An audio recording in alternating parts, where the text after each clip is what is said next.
Good morning, आप सभी का बहुत बहुत स्वागत है। मैं हूं आपके साथ सोनल। स्पेशल रिपोर्ट देख रहे हैं आप। देखिए, माफिया मुख्तार के भाई और गाजीपुर से सांसद अफजाल अंसारी को गैंगस्टर एक्ट में 4 साल की सजा सुनाई गई है, लेकिन नेता कोर्ट के फैसले पर सवाल उठाने से भी बाज नहीं आ रहे। इस बीच ये बड़ी खबर कि बीएसपी सांसद कुंवर दानिश अली ने अफजाल अंसारी को सजा मिलने को लेकर सवाल उठाए हैं। दानिश अली ने ट्वीट कर लिखा है, विपक्ष मुक्त भारत और मुस्लिम मुक्त विधायिका योजना के तहत शीघ्र ही अब अफजाल अंसारी की सदस्यता छीन ली जाएगी, लेकिन सत्ताधारी पार्टी के सांसदों और विधायकों के मुकदमे सदियों तक चलते रहेंगे। न किसी को सजा होगी और न किसी की सदस्यता छीनी जाएगी। यह है नए भारत का नया दस्तूर।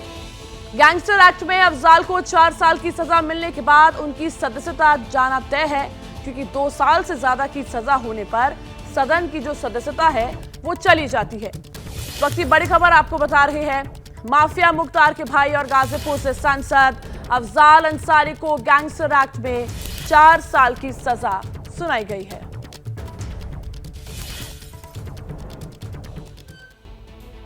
अब देखिए, मुख्तार अंसारी तो जेल में बंद है, लेकिन अफजाल अंसारी जमानत पर अभी तक जेल से बाहर था। अफजाल ने 18 अप्रैल को मीडिया के सामने एक बयान दिया था और ये कहा था कि साजिश के तहत इस केस में फंसाया गया है, मगर देश की न्याय व्यवस्था पर, जुडिशरी सिस्टम पर पूरा भरोसा है। हालांकि गैंगस्टर एक्ट में फैसला आने के बाद अफजाल सलाखों के पीछे पहुंच गया और अब सांसदी भी जाने वाली है। गाजीपुर की एमपी एमएलए कोर्ट में पहले मुख्तार पर फैसला आया और उसके थोड़ी ही देर बाद मुख्तार के भाई अफजाल अंसारी को लेकर भी अदालत ने ऑर्डर पास कर दिया। कोर्ट ने गैंगस्टर एक्ट के तहत अफजाल अंसारी को भी दोषी करार दिया और फिर 4 साल कैद की सजा सुना दी। मुख्तार तो बांदा जेल से फैसला सुनने के लिए वीडियो कॉन्फ्रेंसिंग से जुड़ा था, लेकिन अफजाल अंसारी ने कोर्ट का रुख किया और फैसला होते ही कस्टडी में ले लिया गया। फैसले की डिटेल्स वकीलों ने सुनाई। 19/11/2007 को थाना मोहम्मदाबाद में इन लोगों के विरुद्ध गैंगस्टर का मुकदमा पंजीकृत किया गया और उसी मुकदमे का यहाँ विचारण चल रहा था। मुख्तार अंसारी को 10 साल तक का सश्रम कारावास और 5 लाख रुपए का अर्थदंड तथा अफजाल अंसारी को 4 साल का कारावास और 1 लाख रुपए का अर्थदंड। मुख्तार अंसारी वीडियो कॉन्फ्रेंसिंग से उपस्थित थे और अफजाल अंसारी व्यक्तिगत रूप से उपस्थित थे। सजा होने के बाद अफजाल अंसारी जेल चले गए। जैसे ही अंसारी ब्रदर्स पर कोर्ट का फैसला आया, गाजीपुर के लोगों की राय भी सामने आई। कोर्ट का फैसला है, न्याय मांगने वालों का है और न्याय मांगने वाले और कोर्ट देने वाले साक्ष्य के आधार पर दिए हैं, इसलिए जो पाए हैं उसी को दिए हैं। तो कोर्ट का फैसला हो तो मान्य है। आने वाले दिनों में राजनीति पर तो असर पड़ेगा इसका। आने वाले समय में उपचुनाव भी हो सकता है। साल भर बचा हुआ है, निर्वाचन आयोग चाहे तो इस फैसला ले सकती है। अब चूंकि अफजाल अंसारी को 4 साल की सजा सुनाई गई है, तो ऐसे में सांसदी जाना भी तय है। लेकिन अफजाल के वकील का कहना है कि फैसले को ऊपरी अदालत में चुनौती देंगे। सजा के बारे में तो जो है जो स्पीकर है वही बता सकते। यहाँ पर कार्रवाई नहीं हुई है और ये तो माननीय उच्च न्यायालय का विषय है, वहाँ पर जमानत। अंसारी ब्रदर्स ही नहीं बल्कि पूरे माफिया परिवार के खिलाफ शिकंजा कसता जा रहा है। आपको बता दें कि इस वक्त अंसारी फैमिली में मुख्तार, अफजाल, मुख्तार का बेटा अब्बास, बहू निकहत जेल में बंद हैं, मगर मुख्तार की पत्नी अफशां अंसारी फरार है। लुकआउट नोटिस जारी है। इस बीच अब मुख्तार के छोटे बेटे की मुसीबत भी बढ़ गई है। उमर अंसारी के खिलाफ मऊ पुलिस ने हेट स्पीच के मामले में गिरफ्तारी का वारंट जारी कर दिया है। तो देखिए, कोर्ट ने अंसारी ब्रदर्स के गुनाहों का हिसाब कर दिया है। गैंगस्टर एक्ट के मामले में मुख्तार अंसारी और अफजाल अंसारी को कोर्ट ने दोषी करार दिया है। 2007 में दर्ज हुए मुकदमे का फैसला आया और मुख्तार को 10 साल कैद की सजा सुनाई गई और उसके बाद सांसद भाई अफजाल को 4 साल की सजा सुनाई गई।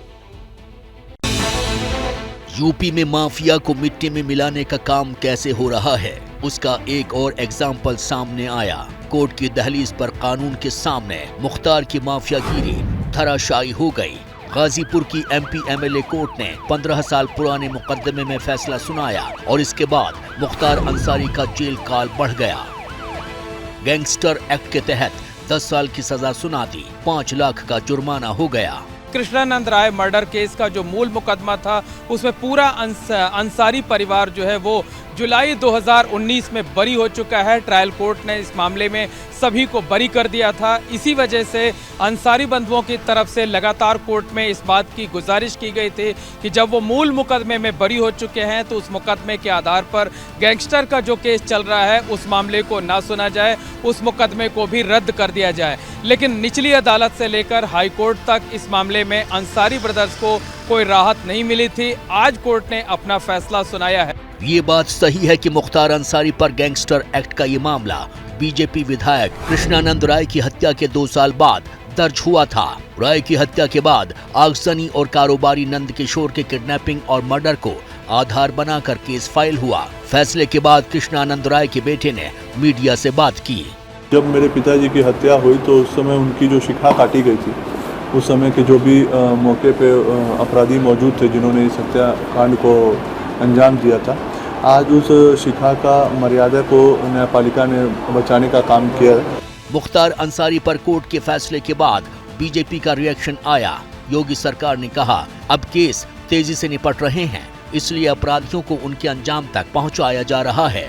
जो भी सजा हुई है मैं माननीय न्यायालय के आदेश का स्वागत करता हूं, लेकिन ऐसे अपराधियों की सजा कम, मुझे लगता है कि इनको और कठोर सजा की जरूरत है। अदालत के फैसले का स्वागत करते हैं और सभी अपराधियों में कड़ी पैरवी कर रहे हैं। सभी अदालतों में लग करके हमारे अभियोजन के वकील लगातार लगे हुए हैं और अपराधियों में आज कानून का भय है। धीरे धीरे मुख्तार अंसारी के गुनाहों का हिसाब शुरू हो चुका है। सितंबर 2022 से अप्रैल 2023 तक 4 मामलों में सजा मिल चुकी है। आपको बता दें कि ये यूपी में मुख्तार अंसारी के खिलाफ 60 से ज्यादा केस दर्ज हैं। मऊ से 5 बार विधायक रहा मुख्तार अंसारी 15 साल से ज्यादा वक्त से जेल में बंद है। चलिए बात कर लेते दिल्ली के जंतर मंतर की, जहां अभी तक पहलवानों का धरना जारी है। कुश्ती संघ के चीफ ब्रजभूषण शरण के खिलाफ मोर्चा खुला हुआ है। 8 दिन से धरना जारी है। महिला रेसलर्स के बीच यौन उत्पीड़न के मामले में ब्रजभूषण के खिलाफ FIR दर्ज हो चुकी है, लेकिन अभी तक जो गिरफ्तार वो नहीं किया गया है। इसी मुद्दे को पहलवान लगातार उठा रहे हैं और उन्हें अब कुछ सियासी दलों का सपोर्ट भी मिल रहा है।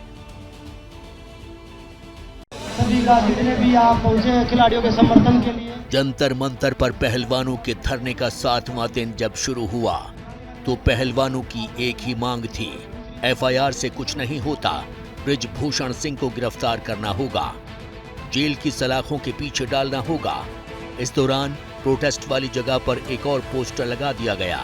आज कई पोस्टर भी जारी किए गए हैं। कल भी ब्रजभूषण शरण सिंह के खिलाफ कुछ पोस्टर जारी किए गए थे पहलवानों के द्वारा, और आज आप सामने जो बड़ा सा पोस्टर लगा है उस पर तस्वीर लगाइए तो बेटी बचाओ कुश्ती बचाओ ब्रजभूषण को भगाओ। पहलवानों का आरोप है कि जंतर मंतर पर उनके धरने को डिस्टर्ब करने की कोशिश हुई है। लाइट पानी बंद कर दिया गया। हालांकि इस बीच सुबह सुबह प्रियंका गांधी पहलवानों से मिली और आरोपी ब्रजभूषण के खिलाफ एक्शन की मांग की। जब ये लड़कियां मेडल जीत के आती हैं तो हम सब ट्वीट करते हैं, सब कहते हैं कि हमारा गर्व है।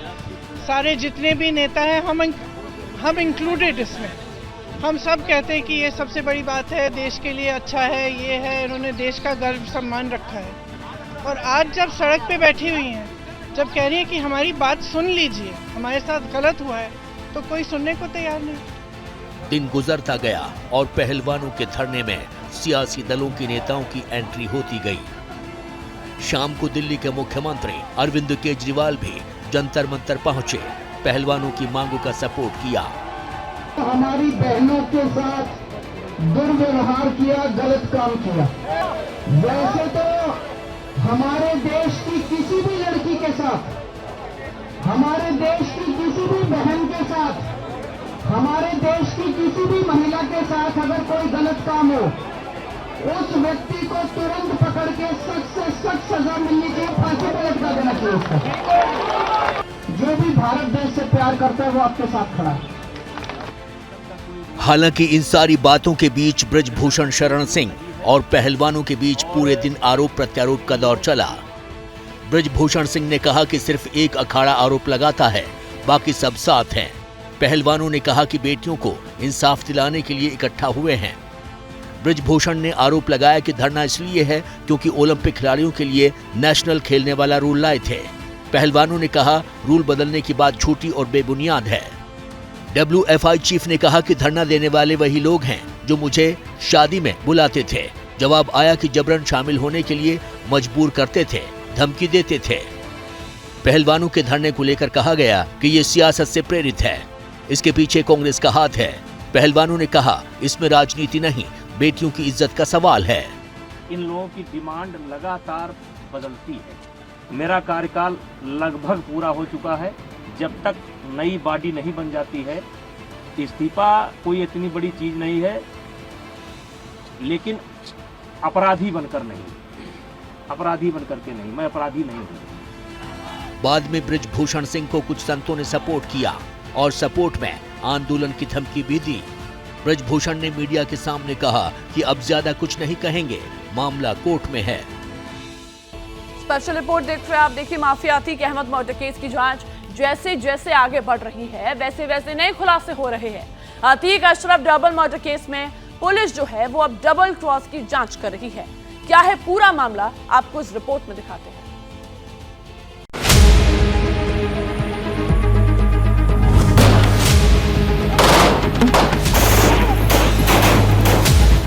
17 साल की उम्र से अतीक अहमद इसी लाइन को जी रहा था और अब माफिया के बारे में जो खुलासा हुआ है उसे सुनकर आपके होश उड़ जाएंगे। पुलिस की जांच में अतीक अहमद को लेकर एक विस्फोटक खुलासा हुआ है।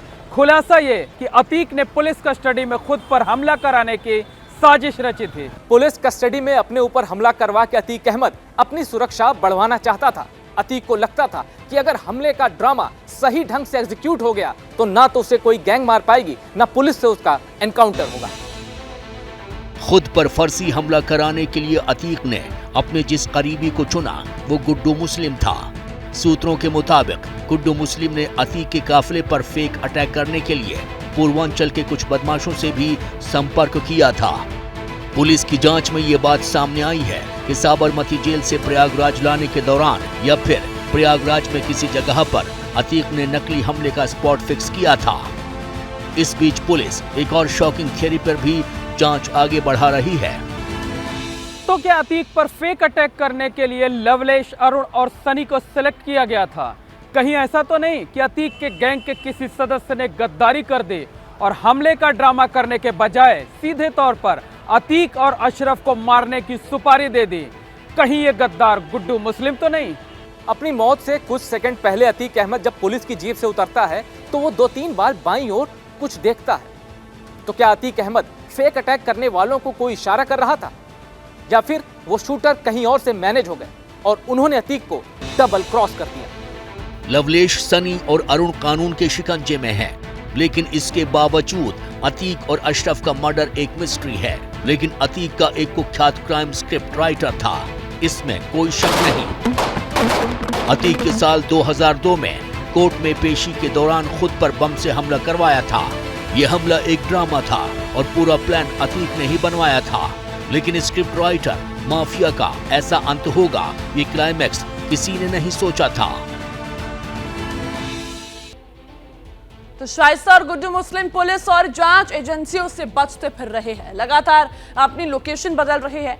एसटीएफ खुद कह चुकी है कि गुड्डू मुस्लिम बेहद शातिर है और उसे पकड़ना एक चैलेंज है। मगर अब गुड्डू मुस्लिम के 2 मददगारों की पुलिस ने पहचान कर रही है। पुलिस को उम्मीद है कि जल्द ही इनके जरिए बेगम और गुड्डू मुस्लिम तक पहुंचा जा सकता है। और इसीलिए अब जांच एजेंसियों ने इन्वेस्टिगेशन का एक सिरा मल्ली और मुकेश की तरफ मोड़ दिया है। ये मल्ली उर्फ आशिफ की तस्वीर है। गुड्डू मुस्लिम का ये सबसे खासम खास है। मल्ली को एसटीएफ की टीम ढूंढ रही है, क्योंकि अगर मल्ली पकड़ में आ गया तो गुड्डू मुस्लिम तक भी एसटीएफ पहुंच जाएगी।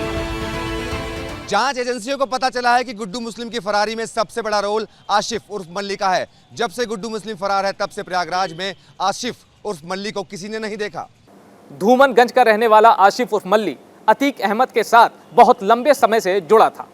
अतीक के कई जुर्म का वो राजदार था। प्रयागराज में मल्ली के खिलाफ कई मुकदमे दर्ज हैं। मल्ली को बम बनाने की ट्रेनिंग गुड्डू मुस्लिम ने दी थी। जांच एजेंसीज के रडार पर मुकेश श्रीवास्तव नाम का भी एक शख्स है। मुकेश ने गुड्डू मुस्लिम की आर्थिक तौर पर मदद की है। उधर अतीक की मोस्ट वांटेड बेगम शाइस्ता के बारे में भी एक बड़ा खुलासा हुआ है। इस खुलासे में अतीक की बहन शहला की एंट्री हुई है। उमेश पाल मर्डर केस में फरार अतीक अहमद की बीवी शाइस्ता परवीन और एक बिल्डर मोहित जायसवाल के बीच की एक बातचीत का ट्रांसक्रिप्ट सामने आया है। ये हनीफ से बातचीत शुरू हुई है, जो पहला वाक्य कहता है कि कहां तक खिंच गया ये मसला, जिस पर मोहित कहता है कि बहुत लोग हैं इसलिए चीजें उलझ गई, लोग मिसगाइड कर रहे हैं, हम गलत साबित हो गए, चांद ने हमसे पैसा लिया। फिर शाइस्ता परवीन भी उस बातचीत में वो कहती है हमने खूब सुनाया उसको। मोहित जायसवाल कहता है कि हमने चांद से पैसा मांगना शुरू किया, फिर चांद से पैसा मांगा, सब चांद का किया हुआ है। ये एडवोकेट की बातचीत है, इसमें तमाम जो शहला भी है उसमें बातचीत में शामिल है। स्पेशल रिपोर्ट देख रहे हैं आप। देखिए 10 मई को होने वाले कर्नाटक चुनाव में दोनों पार्टियों ने पूरी ताकत झोंक दी है और झोंक रही है, लेकिन इन सब के बीच एबीपी न्यूज के लिए सी वोटर में कर्नाटक के चुनाव को लेकर मेगा ओपिनियन पोल किया गया। वोटर्स के दिल में कौन है इसकी नब्ज टटोलने की कोशिश की गई। मेगा ओपिनियन पोल के नतीजे क्या है आपको इस रिपोर्ट में देखना होगा। कर्नाटक के चुनाव प्रचार में पीएम मोदी की एंट्री हो गई। प्रधानमंत्री ने ताबड़तोड़ रैलियां की। दूसरी तरफ कांग्रेस के लिए प्रियंका गांधी मोर्चे पर दिखाई दी। सियासी तापमान हर गुजरते घंटे के साथ बढ़ रहा है। ऐसे में एबीपी न्यूज के लिए सी वोटर ने मेगा ओपिनियन पोल किया है। इसमें करीब 17,000 से ज्यादा लोगों की राय ली गई है। सवाल है, कर्नाटक में किसे कितने वोट मिल सकते हैं? किसकी सरकार बनती हुई नजर आ रही है? कर्नाटक राज्य में कौन इस वक्त जीतता हुआ दिखाई दे रहा है? इसी विधानसभा से आपके सामने आंकड़े अब आने वाले हैं और ये बता दूं 1 महीने तक ट्रैक करने के बाद पहुंचे आंकड़े हैं। इस वक्त आपको इन 224 सीटों में से वोट प्रतिशत जो है दिख रहा होगा। कांग्रेस 40% के साथ सबसे बड़े वोट प्रतिशत के पास नजदीक पहुंचती हुई दिखाई दे रही है। बीजेपी 5% पीछे है और 35% वोट शेयर हासिल कर रही है। जेडीएस के पास अपना 17% इंटैक्ट वोट प्रतिशत, अदर्स के खाते में 8% आ रहे हैं। जब सर्वे हुआ तो कर्नाटक के सभी रीजन के लोगों की राय ली गई, यानी greater Bengaluru region, old Mysore, central Karnataka region, coastal Karnataka region, Mumbai Karnataka region और हैदराबाद कर्नाटक रीजन को मिलाकर 224 सीटों पर जनता का ओपिनियन लिया गया। मैं आपको बताने जा रही हूँ ग्रेटर बेंगलुरु रीजन, जिसकी 32 सीटें हैं और यहाँ पर शहर जो बेंगलुरु शहर वो 28 और इसके साथ ही यहाँ पर 4 बेंगलुरु ग्रामीण आपके सामने देखिए। अब ये आंकड़े भी आ गए। 36% जो वोट शेयर है वो बीजेपी को जाता दिख रहा है। कांग्रेस को 43% वोट शेयर, जेडीएस के खाते में 14% और अन्य के खाते में 7%। कर्नाटक का ये मेगा ओपिनियन पोल और सबसे पहला रीजन जो ग्रेटर बेंगलुरु रीजन 32 सीटों को समेटे हुए और यहाँ वोट शेयर आपके सामने। अब मैं आपको बताती हूँ कि सीटों के लिहाज से ये तस्वीर कैसी दिखाई दे रही है। सीटों के लिहाज से किस पार्टी को कितनी सीट इस ओपिनियन पोल में जाती दिख रही है। ग्रेटर बेंगलुरु रीजन 32 सीटों का सवाल है। देखिए बीजेपी के खाते में 11 से 15 सीटें जाती दिख रही हैं, कांग्रेस को 15 से 19 सीटें मिलती दिख रही हैं, जेडीएस को 2 से 4 सीटों पर ही संतोष करना पड़ सकता है और अन्य के खाते में 0 से 1 का ये आंकड़ा। कर्नाटक में पिछले चुनाव में बीजेपी सिंगल लार्जेस्ट पार्टी थी, मगर कांग्रेस और जेडीएस ने मिलकर सरकार बनाई थी। हालांकि बाद में कांग्रेस के विधायक टूट गए थे, जिसके बाद येदियुरप्पा और फिर बसवराज मुंबई सीएम बने। लेकिन इस बार क्या होगा, किस पार्टी को कितनी सीट मिलेंगी? ओपिनियन पोल में इसका जवाब मिला। ये ट्रैकर जो 1 महीने बाद हम लेकर आए हैं, उस आंकड़े में क्या रद्दोबदल है ये देखिए। कांग्रेस सरकार बनाती हुई नजर आ रही है 107 से 119 सीटें जादुई आंकड़ा क्रॉस करते हुए। जेडीएस को 23 से 35 सीटें और बीजेपी 74 से 86 सीटें पाती है, अदर्स 5 सीटों पर। यानी इस बार कांग्रेस सिंगल लार्जेस्ट पार्टी बनती दिख रही है, लेकिन ओपिनियन पोल के मुताबिक क्लियर मेजॉरिटी नहीं है।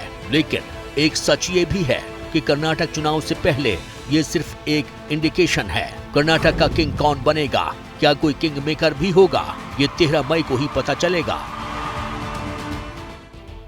तो बीजेपी के सबसे बड़े फेस यानी खुद प्रधानमंत्री नरेंद्र मोदी ने भी कर्नाटक में कैंपेन की कमान संभाल ली है।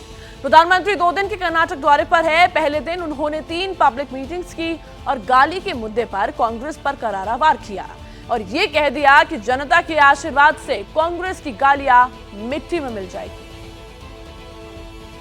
ನೀವೇನಾದರೂ ತಪ್ಪು ತಿಳ್ಕೊಂಡ್ರಿ ಮೋದಿ ಅಂದ್ರೆ ಆ ವಿಷಯವನ್ನ ನೆಕ್ ನೋಡಿದ್ರೆ ನೀವು ಮಲಗೇ ಬಿಡ್ತೀರಲ್ಲೇ। क्या खरगे का ये विवादित बयान कांग्रेस को महंगा पड़ने वाला है? क्या मोदी को गाली देना कांग्रेस की मेहनत पर पानी फेरने वाला है? सवाल इसलिए है क्योंकि मोदी को गाली ही बीजेपी ने कर्नाटक चुनाव में मुद्दा बना दिया। खुद प्रधानमंत्री कर्नाटक की जनता के बीच थे, बीदर में पब्लिक मीटिंग की और कांग्रेस पर जोरदार हमला किया। अब तक मुझे 91 टाइम अलग अलग गालियां दी है। अगर इतनी मेहनत उन्होंने गुड गवर्नेंस के लिए की होती तो आज कांग्रेस की ऐसी दुर्दशा न होती। मोदी ने कांग्रेस के जिन 91 गालियों का जिक्र किया, उनकी एक लिस्ट तक फ्लोट हो रही है। हालांकि बीदर में ही पीएम मोदी ने कहा कि जिन लोगों ने गालियां दी, ऐसी ही जुबान उन्होंने बाबा अंबेडकर और वीर सावरकर के लिए इस्तेमाल की, मगर अब ये गालियां मिट्टी में मिल जाएंगी। दिन रात काम करूंगा, ज्यादा काम करूंगा, आपके आशीर्वाद से सारी गालियां मिट्टी में मिल जाएगी। दोस्तों, सारी गालियां मिट्टी में मिल जाएगी। इसके बाद मोदी ने कर्नाटक की जनता से कहा, गालियों का जवाब वोट से देना। ये गाली का जवाब इनके सम्मान पर जो चोट पहुंची है, उसका जवाब वोट से दिया जाएगा, वोट से दिया जाएगा। प्रधानमंत्री मोदी ने चुनाव में जबरदस्त एंट्री की है। 2 दिन तक कर्नाटक की जनता के बीच रहेंगे। बीजेपी को उम्मीद है कि कर्नाटक में मोदी का दौरा गेम चेंजर साबित होगा। कर्नाटक में बीजेपी की सरकार की वापसी होगी। तो देखिए, बेलगावी में पब्लिक मीटिंग के बाद प्रधानमंत्री कर्नाटक में जनता के बीच गए। बेंगलुरु में प्रधानमंत्री नरेंद्र मोदी ने रोड शो किया, जनता से डायरेक्ट कनेक्ट हुए। पीएम मोदी की एक झलक पाने के लिए लोग क्रेजी दिखे। 4.5 किलोमीटर के रोड शो के जरिए पीएम मोदी ने 3 विधानसभा को कवर किया। पीएम को मेगा शो से कर्नाटक का मूड कितना बदला है, आपको इस रिपोर्ट में दिखाते हैं। कर्नाटक की चुनावी पिच पर प्रधानमंत्री नरेंद्र मोदी बैटिंग के लिए उतर चुके हैं। कर्नाटक का किला फतेह करने का आगाज पीएम मोदी ने बेंगलुरु से मेगा रोड शो के जरिए किया। मोदी के रोड शो में गजब की भीड़ थी। ये सीधी तस्वीरें आप देखिए एबीपी न्यूज में प्रधानमंत्री नरेंद्र मोदी को देख सकते हैं। केसरिया टोपी पहने हुए, साथ में उनके केंद्रीय मंत्री सदानंद गौड़ा और यहाँ के स्थानीय प्रवक्ता और एमएलसी भी मौजूद हैं। और प्रधानमंत्री नरेंद्र मोदी ये रोड शो कर रहे हैं इस समय कर्नाटक के बेंगलुरु की सड़कों पर। करीब 4.5 किलोमीटर के रोड शो के जरिए पीएम मोदी ने बेंगलुरु उत्तर की 3 विधानसभाओं को कवर किया। साथ ही कर्नाटक विजय का रोड मैप भी क्लियर कर दिया। पीएम मोदी सॉल्व ओवर में कर्नाटक में कैंपेनिंग के लिए उतरे तो निशाना सीधा कांग्रेस पर साधा गया। मोदी ने कांग्रेस के करप्शन काल के ऐसे अनेक रास्ते बंद कर दिए हैं। कांग्रेस यानी करप्शन। विकास के जिस फॉर्मूले से बीजेपी कर्नाटक का किला भेदना चाहती है, उस विकास की परिभाषा भी पीएम ने कर्नाटक को समझा दी। कांग्रेस परेशान है। जहां जहां से उनको मलाई मिलती थी, मोदी ने वहां ताले लगाए हैं। और इसलिए ये दिन रात माला जपते हैं। माला दिन रात क्या कहते हैं? मोदी तेरी कब्र खुदेगी। और मैं देख रहा हूं भाइयों, आज मेरा ये 3रा कार्यक्रम है। इस चुनाव में मेरा पहला दिन है, लेकिन इन तीनों कार्यक्रमों को देख करके मैं कह सकता हूं कि कर्नाटका की जनता ने पक्का कर लिया है। कर्नाटक की जनता पहले से अधिक ताकत से एक भाजपा की मजबूत और स्थिर सरकार बनाने का फैसला कर चुकी है। कर्नाटक में पीएम मोदी 7 मई तक धुआंधार प्रचार करेंगे। 30 अप्रैल को मोदी कोलार, चन्नापटना और मैसूर में बीजेपी के लिए वोट मांगेंगे। इसके बाद 2 मई को पीएम मोदी चित्रदुर्ग, विजयनगर, सिंधनूर और कालाबुरागी में प्रचार करेंगे। पीएम मोदी 7 मई तक 4 रोड शो करेंगे।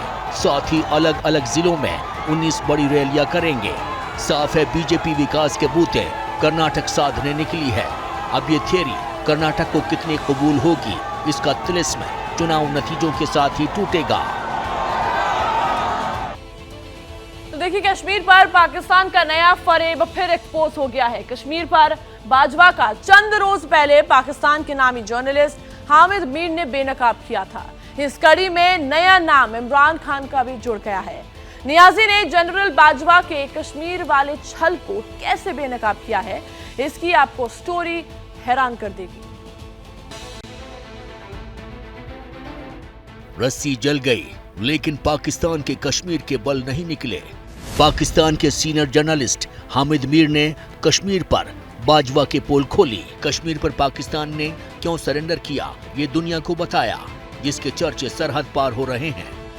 हामिद मीर साहब सीनियर सहाफ़ी, उन्होंने एक रेवोल्यूशन दिया, वो इस वक्त इंडियन मीडिया की जीनत बना हुआ है। जनरल कमर जावेद बाजवा ने कश्मीर का जो सौदा किया, टैंक चलने के काबिल नहीं है, ऐसे आर्मी चीफ का कोर्ट मार्शल होना चाहिए। यानी बाजवा के जिस डील के बूते पाकिस्तान भारत को बदनाम कर रहा था, उसका सच ये है कि बाजवा अपनी सेना की औकात अच्छे से जानता था। लिहाजा मोदी ने जैसे ही कश्मीर का 370 का चालान काटा, बाजवा ने खौफ के मारे सरेंडर कर दिया। बाजवा के कई राज खुद खान साहब तक ने खोले। कश्मीरियों को उनको कोई फिक्र नहीं थी, क्योंकि अगर आप हिंदुस्तान मोदी को बुला लेते हैं, कश्मीरियों को तो आपने खत्म कर दिया ना। जनरल बाजवा की कोई आइडियोलॉजी नहीं थी, उनकी हर इंसान का कोई नजरिया होता है। मैंने जो उनको रीड किया, उनका कोई नजरिया नहीं था। यानी हिंदू अगर कश्मीरी जाते हैं तो वो जाएं। कश्मीर हिंदुस्तान का अखंड मुकुट है, डील नहीं। डंके की चोट पर भारत ने कश्मीर पर पाकिस्तान का गुमान तोड़ा था, ये सच अवाम भी जानती है। हमारे सीनियर सहाफ़ी हामिद मीर साहब ने एक बयान दिया है कि जनरल बाजवा ने मोदी साहब के साथ मिलकर गेम डाली और कश्मीर मोदी को बेच डाला। क्या कहेंगे आप, वाकई में कश्मीर बेचा गया है? बाजवा साहब अब क्या कश्मीर को बेचेंगे, उन्होंने तो पूरे पाकिस्तान को बेच दिया है। ठीक है, तो हमें कोई फ़र्क नहीं पड़ता। इस वक्त जो पाकिस्तान के हालात हैं वो मेरे ख्याल से कश्मीर से ज़्यादा बदतर हैं। तो अगर बाजवा साहब ने मोदी साहब के साथ कोई डील जो भी की है, तो मेरे ख्याल से कश्मीर की नहीं, पाकिस्तान के बारे में बोलूँगा, पाकिस्तान की होगी। हामिद मीर और इमरान खान के खुलासे पाकिस्तान में सुर्खियां बटोर रहे हैं। अवाम को इल्म हो चुका है कि डील का नाम लेकर पाकिस्तान भारत को बदनाम कर रहा है। रही बात कश्मीर की, तो उस पर पाकिस्तान के जनरल का झूठ बेनकाब हो चुका है। देखिए, पाकिस्तान के पुर्जे ढीले हो रहे हैं। ऐसे में कंगाली से उभरने के लिए शरीफ अपने दोस्तों को पीठ में छुरा घोंप रहे हैं। पाकिस्तान का सबसे नया शिकार बना है रूस, जिससे पाकिस्तान भारत की तरह सस्ता तेल खरीद रहा है, लेकिन चोरी छिपे रूस के जानी दुश्मन यूक्रेन को हथियार भी सप्लाई कर रहा है। पाकिस्तान की ये दगाबाजी कैसे उसे भारी पड़ेगी, ये भी आपको जरूर जानना चाहिए। दगाबाजी ही तो दौड़ती है पाकिस्तान की नस नस में। रूस के साथ सस्ता तेल खरीदने की डील करने वाला पाकिस्तान खुलकर दगाबाजी कर रहा है। शरीफ के जनरल आसिम मुनीर ने रूस से जंग लड़ रहे यूक्रेन को तोप के गोले चोरी छिपे सप्लाई भी कर दिए हैं। पाकिस्तान यूक्रेन को वेपन सप्लाई कर रहा है, जिसमें कहा जा रहा है कि 50,000 पाकिस्तान ऑर्डिनेंस फैक्ट्री के बने हुए 122 mm गन के शेल्स दिए गए। M4A2 प्रोपेलिंग चार्ज जो कि 155 mm हाउइट्जर में यूज होते हैं, वो दिए गए। खाना रूस का है और गाना यूक्रेन का। पाकिस्तान इसी नीति पर चल रहा है। पहले यूक्रेन को बम गोले भेजे, अब M117 हेलीकॉप्टर के कल पुर्जे इस्लामाबाद से यूक्रेन भेजने की तैयारी में है। अवाम कह उठी है कि जनरल मुनीर की ये हरकत एटम बम से भी ज्यादा विध्वंसक है। ये एक न्यूक्लियर बम से ज्यादा खतरनाक है जो हो रहा है। उन्होंने अपने आप को कमबैक किया। हमें जो कमबैक करना चाहिए था, हम उल्टा पीछे चले गए। ऐसा कोई दिन नहीं आया इस मुल्क पे जब हम कहें कि हम ऊपर हैं, अब हम क्रैश हो रहे हैं। पाकिस्तान यूक्रेन से 3020 से ज्यादा T-80UD टैंक खरीद चुका है। साल 1991 से लेकर साल 2020 तक के बीच में यूक्रेन ने पाकिस्तान के साथ लगभग $1.5 अरब की डील की थी। साफ है, रूस से दुश्मनी मोल लेकर पाकिस्तान खुद अपनी कब्र खोद रहा है। देखिए, रूस और यूक्रेन की जंग वक्त के साथ थमने की बजाय और भड़कती जा रही है। रूस को इनपुट मिले हैं कि जिन इलाकों को उसने यूक्रेन से हथियाया है, वही यूक्रेनी सेना बहुत बड़े हमले करने वाली है। क्रीमिया में इस इनपुट का जो एक्सप्लोसिव ट्रेलर है वो दिखाई दिया है। जो मुल्क बीते 14 महीने से जंग की आग में झुलसकर रोज फना हो रहा है, वहां के लोगों ने भी ऐसा अग्निकांड नहीं देखा। आग की ऐसी लपटें और धुएं का दमघोटू बवंडर उठा तो क्रीमिया में कोहराम मच गया। जिस जगह ये आग लगी है वो इलाका यूक्रेन का है, लेकिन उस पर पुतिन का कब्जा है। क्रीमिया के सेवास्तोपोल में हुए इस हमले की वीडियो फुटेज देखकर पुतिन का पारा हाई हो चुका है, क्योंकि यहाँ रूस का बड़ा तेल डिपो है। रूसी सैनिकों के लिए ईंधन की बड़ी सप्लाई का यही सेंटर था, लेकिन शनिवार की सुबह 4:20 पर यहाँ एक के बाद एक कई धमाके हुए। किसी को कुछ समझ में आता उससे पहले तेल डिपो आग के हवाले हो गया। ये हमला कितना बड़ा था, धमाका कितना प्रचंड था और आग कितनी विकराल थी, ये समझना है तो इस वीडियो को देखिए। आसमान तक काले धुएं का गुबार उठ रहा है, जैसे बारूदी टॉर्नेडो दस्तक देने वाला है। रूसी मीडिया में दावा किया जा रहा है कि यह हमला यूक्रेनी सेना ने किया है और तेल डिपो को उड़ाने में ड्रोन्स का इस्तेमाल किया गया है। रूस को ये इनपुट मिला था कि यूक्रेनी सेना बहुत बड़े काउंटर अटैक की तैयारी में है। तो क्या सेवास्तोपोल का ये तेल डिपो जेलेंस्की की मेजर काउंटर ऑफेंसिव का ट्रेलर है? और क्या रूसी कब्जे वाले ठिकानों पर यूक्रेन की ओर से इससे भी बड़े हमले होंगे? देखिए, रूस का अटैक और यूक्रेन का काउंटर अटैक, इस जंग की एक लाइन में कहानी यही है कि यूक्रेन को सबक सिखाने के लिए रूस ने अब रिहायशी इलाकों को भी टारगेट करना शुरू कर दिया है। रेरामी के क्रूज मिसाइल अटैक में यूक्रेन के कई शहर धुआं हो गए हैं।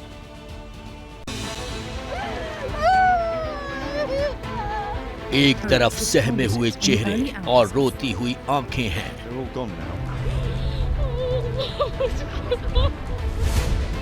तो दूसरी तरफ जलती हुई इमारत और मलबों में दबे जिस्म हैं। ये यूक्रेन पर पुतिन आर्मी के ताजा और बहुत बड़े हमले की तस्वीरें हैं। यूक्रेनी मीडिया के मुताबिक रूसी हमले में कम से कम 25 लोग मारे गए। फायर फाइटर्स ने घंटों जूझकर आग पर काबू पाने की कोशिश की, लेकिन जो नुकसान होना था वो हो चुका था। सबसे ज्यादा नुकसान सेंट्रल यूक्रेन के शहर यूमन में हुआ। यूमन कीव से 134 मील दूर है। यहाँ एक बहुमंजिला इमारत के बीचों बीच क्रूज मिसाइल घुस गई। धमाका इतना प्रचंड था कि 23 लोग जान गंवा बैठे। मरने वालों में 4 मासूम बच्चे भी थे। हमले वाली जगह जो प्रत्यक्षदर्शी थे, उनके मुंह से बस यही निकला, no one is left. Ukraine का दावा है कि शुक्रवार की सुबह रूस की तरफ से 20 से ज्यादा क्रूज मिसाइलें दागी गईं, वो भी रिहायशी इलाके को टारगेट करके। जवाब रूस की तरफ से भी आया। रूस ने कहा कि जिन इमारतों को टारगेट बनाया गया, वहां यूक्रेनी सेना की रिजर्व यूनिट ठहरी थी, जो कि वॉर जोन में उतरने वाली थी। हालांकि हमले में बच्चों और बुजुर्गों की मौत की खबर ने रूस के दावे पर सवाल उठा दिए हैं।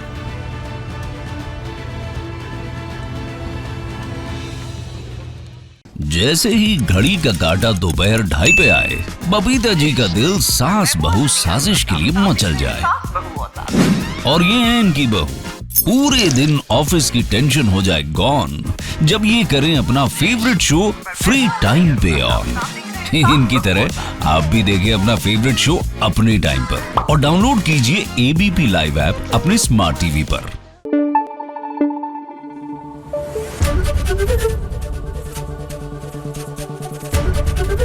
एबीपी न्यूज आपको रखे आगे।